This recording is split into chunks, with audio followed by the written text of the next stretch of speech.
So, if you're like most of us who are still stuck in a job that you don't like, building an emergency fund can feel impossible, when every paycheck, can feel very thin and so forth.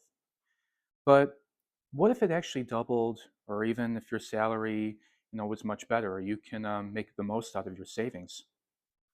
So, with that, how do you build an emergency fund?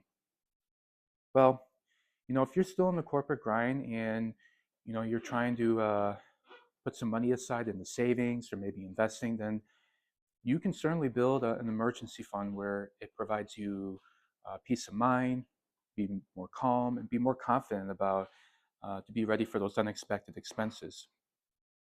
So, but that's what I want to talk about in today's video. So, I have been building an emergency fund for well over several years now. I would say even going back to almost 9 years ago, because I realized that you know shenanigans happen in life. That's the PG-13 version of it, and you never know if you're going to be foot with a big bill, medical, or whatever it is, and so forth. And it can be really, it can be devastating to your finances if you're not ready, and so forth. And even for myself, building that emergency fund really saved me at times because there was a point back in 2020 and 2022 when I was out of work and I didn't have any income coming in. So that emergency fund, I built that up over time and it really saved me.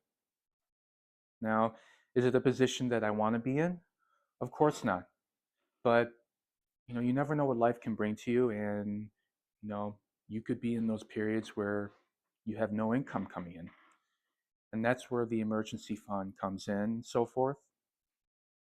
Even not too long ago, I think about a month ago, I had to get, I've been having a bonded retainer in the bottom portion of my teeth that I had on for about 21 years. And just recently it broke, and I had to go into a local orthodontics office and I just got it removed. Now, it cost me about $300, but hey, I had the funds to cover it. The emergency fund did pretty good. So, you know, that was a low stress thing. Just wanted to get that out of my teeth and it feels better now. So you never know what those situations can arise and so forth. But for you, I would say this is something that you can definitely start doing today, and it can really make a difference, especially when it comes to those unexpected expenses and things can go out of control. And you want to be prepared for them. And once I started treating that emergency fund as part of my like freedom path, not just another savings goal, it definitely becomes doable. I mean, especially if you decide to maybe leave your job and you want to take a break or you want to venture out on your own, having a stable emergency fund can help. I don't recommend that, but that's certainly an option that you can look into. But I think an emergency fund on a salary that you don't love, it does give you some leverage to, stay employed without being in panic mode or being anxiety, being anxious in that. So you want to protect yourself without having to, quit your job tomorrow. So, because when that time comes, if you do get laid off or you get that pink slip and, you're SOL, then you could be in a really bad financial spot. So, I want to give some key takeaways from, building an emergency fund. Building an emergency fund, it's not rocket science. And so with that, you have to think outside the box and, I would say try to keep it simple. So here are some key things that you can do. The first one is to start small and make it automatic. Even putting aside as little as $25, $50, $100 a paycheck. I mean, putting it into, a money market account, I mean, really adds up fast, when it's on autopilot. In fact, I know a lot of employers can do give you options to distribute a portion of your paycheck into other accounts, meaning that you don't have to have 100% of your paycheck go into your, like say, checking account. You can also distribute it into other accounts you have. So, say for example, you can put maybe 25% of your paycheck towards a money market account, and the rest of it can go towards, spending or living expenses. But that's one thing that you can look into. So that's definitely something that you should do. You know, put a little bit aside each paycheck, and you'll be amazed to see how much it grows over time. And the second one is aim for at least a year of bare minimum expenses, if not your full lifestyle. Now, experts would say that you should put 3 to 6 months of living expenses aside, which I think that's a good starting point. But here's the thing, you don't know what life is going to bring to you, and things can go out of control. And, I think having a good solid year of living expenses, I mean, saved up, especially when you need it the most, I mean, is really going to help you. And it'll make you a little bit calmer and less stress. And it'll make you feel more confident should you end up in a financial hole where it's a little bit dicey.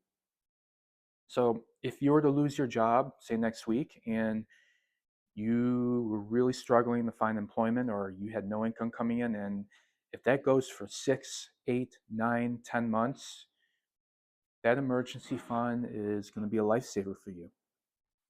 So I strongly recommend that. I mean, 12 months, I know that's stretching it, but having a year's worth of living expenses saved up, it's going to bring more peace of mind to you in the event things go out of control. So, those are my two best tips. I mean, I really think building a solid emergency fund and a salary may not be fun, but you got to be prepared for those unexpected circumstances because it can happen, and you know a lot can happen here and so forth. But that's what I would do, and what I do is I put a good portion of my paychecks or my income into a couple savings accounts. I do put a lot of my savings into a specific fund, which I won't go into here, but it pays way a lot more than a typical money market account. And it can be something where it can grow a lot over time to make your money work for you. And then other places that I put money in is I put it into active trading.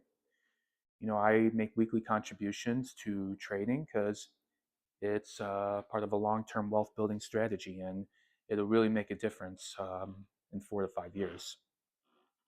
Now, that does bring me up to my next point. If you were looking for other ways or alternatives to, say, like traditional savings or high yield savings, now I could have listed to put your savings in a high yield savings account, but I'm not really a fan of it. 5% may sound attractive, but that ain't enough, especially with the cost of living going up and with inflation. 5% is not going to cut it.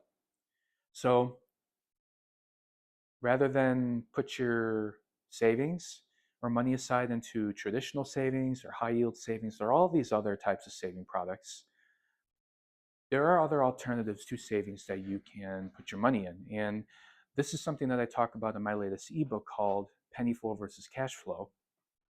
And I lay out 3 alternatives, uh, to saving money. And one of those alternatives happens to be one where I am building long-term wealth and can realistically, if you do it right, you could make 68% in annual return a year through compound interest. Now, if that doesn't excite you, or don't you think that might be something way much better than a savings account where you make less than 1% a year, then I can't help you. But what I'm doing is incredible. It may be a little bit hard to believe, but it's true. So, if this is something that interests you and you want to learn more about, then be sure to check out my ebook by clicking on the link in the video description. You can also scan the QR code at the end of this video. And, I definitely go in depth on that, and I think you will be amazed. So, but if that interests you, check out my ebook to get on my email list. And with that, I hope you got something out of this video, and, you know, make sure to build up that emergency fund, and then also consider looking at other ways to build long-term wealth. And you'll put yourself in the best financial position possible. So that's all I got for today. So until next time, peace.